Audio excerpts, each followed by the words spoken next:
தேவனையே பற்றி கொண்டிருக்கிற ஒரு சிந்தனை அவசியம். தேவனை பற்றி கொண்டிருக்கிற மனம் அல்லது சிந்தனை இருக்கும் பொழுது அவனுக்குள்ளே ஒரு விசுவாசம், கர்த்தர் எனக்காக யாவற்றையும் செய்து முடிப்பார் என்ற ஒரு நம்பிக்கை அவனுக்குள்ள இருக்கிறபடியினாலே கர்த்தர் அவனை என்ன செய்கிறாராம், கனப்படுத்தி பூர்ண சமாதானத்தினாலே அவனை அவர் காத்துக் கொள்ளுகிறார். எனக்கு பிரியமானவர்களே, ஆனா நம்முடைய எதிராளி ஆகிய சாத்தான் என்ன செய்கிறான் என்றால், இந்த ஆசீர்வாதத்தை பெற்றுக்கொள்ள கூடாது என்பதற்காக ஒவ்வொரு தேவ பிள்ளைகளுடைய மனதையும் அவன் தேவனை விட்டு திசை திருப்புகிறான். மாத்திரமல்ல, சிந்தனையை அவன் கலங்கடிக்கிறான் என்று நாம் பார்க்கிறோம். எதிர்மறையான எண்ணங்களை, ஆண்டவருக்கு விரோதமாக தோல்வியின் எண்ணங்களை நம்முடைய மனதில் போட்டு, பாவ எண்ணங்களை, பாவ கற்பனைகளை நம்முடைய சிந்தனையில கொண்டு வந்து அவன் என்ன செய்கிறார் என்றால், ஒவ்வொரு தேவ பிள்ளைகையும் அவன் முடக்கி வைக்கிறான். தேவனை பற்றின சிந்தனை உடையவனாய் இராதபடிக்கு அவனை திசை திருப்ப விரும்புகிறான். ஏன் அவன் அப்படி செய்ய வேண்டும்? ஏனென்றால் சாத்தானுக்கு நல்ல தெரியும், ஒவ்வொரு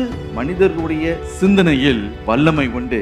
அவருடைய சிந்தனை தான் அவருடைய வாழ்க்கையின் முடிவை, அவருடைய வாழ்க்கையின் விளைவை நிர்ணயிக்கிறதா இருக்கிறது.